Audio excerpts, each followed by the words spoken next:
Hi, this is Mike from JTops. We're going to put the freedom panels on now, and the way our front edge is designed with the magnets, it's very, very simple.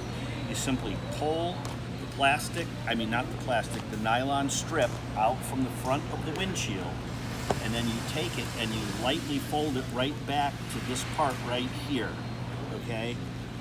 That way we'll keep any sag out of the front. We're going to tighten this up a little bit here in the middle. But this allows you to access the bolts and things that are underneath that are necessary to clamp onto the latches. So now I'll go ahead and get the freedom panels and we'll make that next step. Okay, I've put the passenger side freedom panel on. You just basically slip it in and it's going to go underneath the access port in the center and it'll clip to the latch. Now I'll put the last one on. You just take it and slip it into the back corner, lay this in and drop it right into place. Now the freedom panels are on and we'll go inside and just flip the latches.